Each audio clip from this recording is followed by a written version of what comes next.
What's up, Nghia here. Welcome to Our Creed, the channel of conscious personal evolution. In this video, I want to share with you something about goal setting, living your purpose, and the Maslow's Pyramid of Needs. And the reason why I'm making this short video, it's going to be short, I may expand on this later, is because I've seen too many times how the Maslow's Pyramid of Needs is screwing people up, and it's time to stop that. What most people don't understand is that this thing is outdated. Not for everyone yet. I'm not saying it's for everyone. Some people are still living according to it. But we as species are also subject to evolution. So everything grows, everything changes in nature, and we as humankind are no different. So, to bear that in mind, you must understand that something that was created, a paradigm of thought that was created 100, 200, 300 years ago, may or may not be applicable to the new paradigms that are evolving today. So what happens to many people in the current generation, and you can call it anything, you can call it the quantum generation, the people who realize that we are not just our bodies and our minds, and people who want to achieve something greater, who want to make a difference in the world. Now, for this type of people, the Maslow's Pyramid of Needs is spectacularly wrong. It's almost just the opposite of what they need and what they should be doing to really tap into their power and create meaningful and fulfilled lives.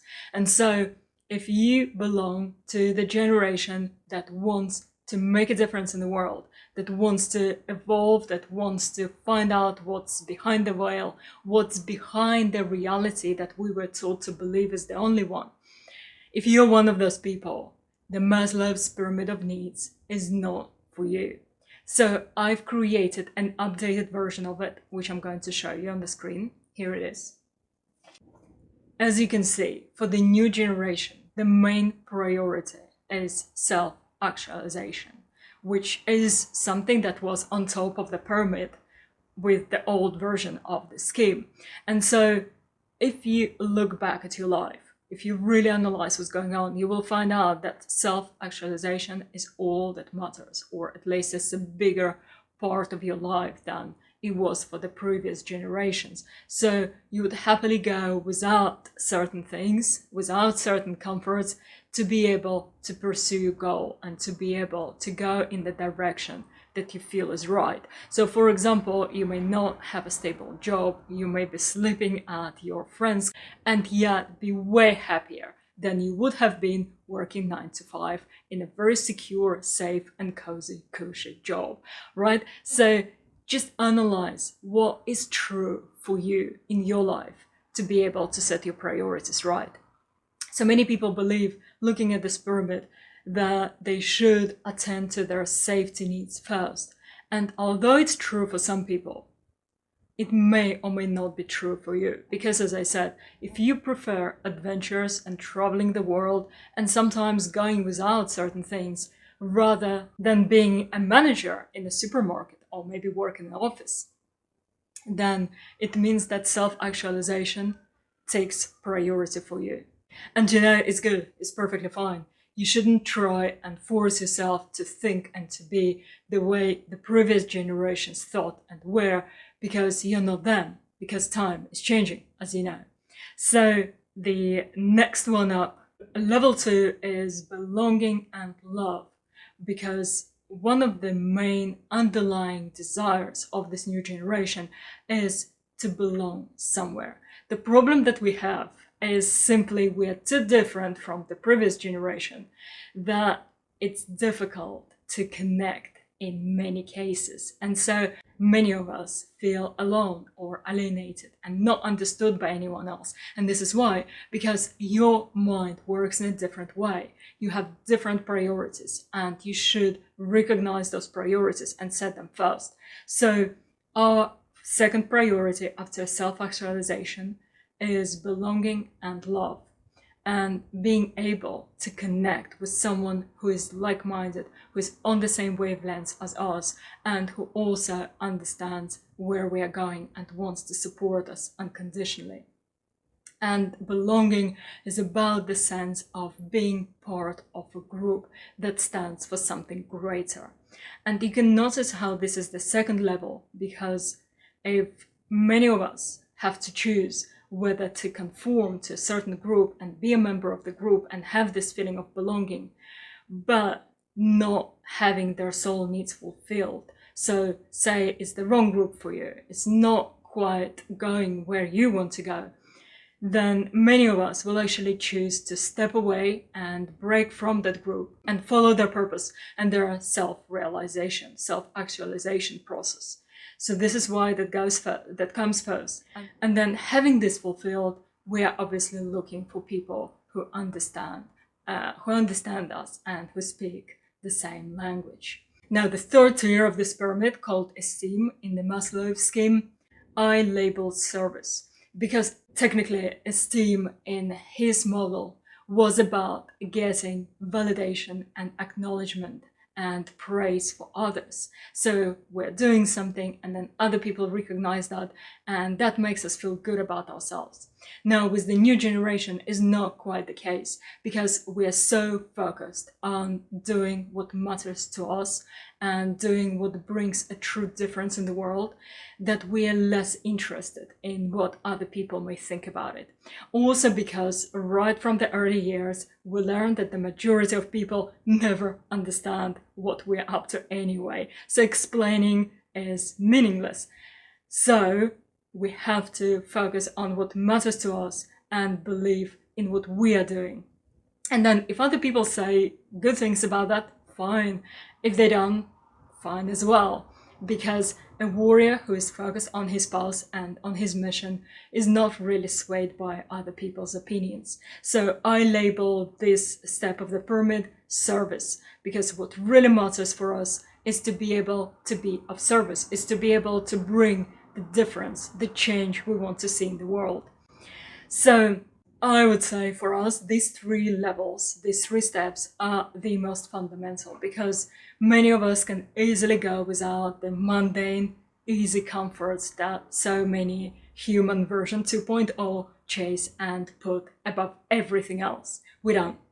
For us, it's being the change we want to see in the world. It's being the most powerful and the most fulfilled, the most realized version of ourselves. So these three are at the bottom of the pyramid because they are the most fundamental needs that we have.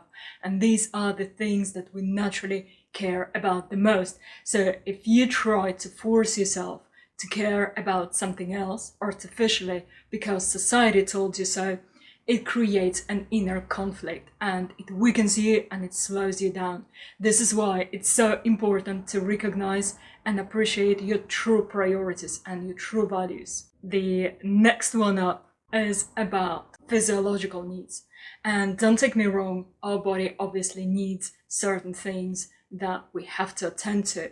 I'm talking about purely mental focus here. I'm talking about mental priorities. So the physiological needs are actually quite high up the pyramid, meaning that many of us stay single for a long period of time because we're more focused on our work than chasing mundane pleasures. And also, many of us don't really care that much where we live, what we eat, what we do on the outside, because we know that what is inside us matters so much. Obviously, there must be a healthy balance, so you should watch that your body has good, healthy things to eat, and you get enough sleep, and you get enough water and enough exercise. But for the majority of us, this is not a priority, but rather a conscious effort. So you have to attend to your body needs, because then it will allow you to fulfill your true priorities, rather than the other way around. And then something very interesting happens at this level, because being the quantum generation, we benefit from the knowledge that was recently discovered about how everything in this world is interconnected on the quantum level. And not just that, how our consciousness influences the world around us. So what people used to think of as material reality is in fact a vibrating field of energy, and even the smallest particles of what's supposed to be matter electrons and atoms actually exist as a quantum potentiality in this energy field, and they only collapse into particles when someone is observing them. So our consciousness influences the reality around us. Knowing that, and not just knowing that on the intellectual level, but knowing that in a form that we are embodied, we can sense the truthfulness of it. We now can use the law of how the quantum reality operates. So here's where the problem lies, because your focus determines your reality, and your goals and what you believe in and your priorities are deciding how your life is going to unfold. So in simple terms, if you believe something, your mind will naturally drag you in that direction, whether it's good for you or not. So if you are thinking about something that is wrong for you, you will try to achieve that and lose a lot of time in process. So you don't want that to happen. You want to be really strict with your priorities and make sure that your priorities are really reflecting your soul needs. So what it means in practical terms is that if you explore yourself, if you serve your purpose, if you grow towards becoming the strongest version of you and connected with everything that is, then you can use those rules of the universe, of the quantum reality, to manifest and to shape reality the way you want. And this is the path of a true warrior. So you become in charge of your reality, meaning that whatever you need, the universe will supply to you. And I'm not talking about it in some wishy-washy spiritual terms. I'm talking about very real quantum laws and how reality operates on a deeper level. So for the previous generation, that would look like a miracle, some sort of manifestation. But we know that if we put our mind into it, the universe will make a way for it. We will find a way to make it reality for us. And knowing that on a deeper level allows us to create and to shape the reality that we want. We know that on the quantum level, the universe responds to our consciousness, and we learn to guide it with our conscious attention to give us what we need to have, or to guide us to the door that we're looking for. So if you belong to this generation, you probably know exactly what I'm talking about. By the way, say yes in the comments if you can relate. So many times when you needed something, it just appeared seemingly out of nowhere. Say you wanted to manifest a business and now you're running a business. You wanted to write a book and now you have a book published. So whatever you set your mind to has the propensity and the tendency to realize and to become reality. So this is how the quantum universe works, and we are the generation that can harvest its power. By the way, I hope you're with me so far, and if not, if you have any questions, just populate the comments. So let's go to the fifth level of the pyramid, the final one, which with the old system was called self-actualization, because their belief was that the human being is more of an animal nature and would look on the animal needs and would look at the animal needs first and then go to the spiritual realms. And as I said, this is changing right now. So for us, for our generation, the least important need is the need for safety. And the reason why it is the way it is because of the quantum consciousness and the quantum leap. So what happens is we know, not just from reading books, but we know from our personal experience, from our glimpses in meditation, then what happens is that we are connected to the energy that created the universe. And because of that, because we know that we can manifest things when we need them, we are not worried about safety that much, because we know that we are supported by the entire universe. What is there to worry about? So that's one thing. And the second aspect to that is because many of us have the awareness and the identity and the consciousness of a warrior. And the warrior doesn't care about his or her own personal safety first and foremost. They care about the cause they're fighting for. They care about protecting those who stand behind them. Because if they were thinking about their personal safety first and foremost, they would be really useless warriors. They would just scatter and hide. So with us, that's not the case. We're willing to make sacrifices to make things happen. So because of the consciousness of a warrior and because of that innate understanding that the universe is willing to provide what we need, the consideration of safety are actually very secondary to us. I wanted to explain this to you because, as I said, I saw so many people getting sidetracked because they're trying to adjust and to force their life into that outdated system, and it really works against them. It really makes them weaker and it really keeps them trapped. So if you've been misled by this Maslow's Pyramid of Needs, now you know why. And now you know why it hurt when you tried to follow it, because this is not right for you, because you need a new model. So I hope you enjoyed this video. I hope it was useful. Any questions, as always, ask me. I'm here. This is what I do. And subscribe to my channel and hit that notification bell, because otherwise YouTube gets confused.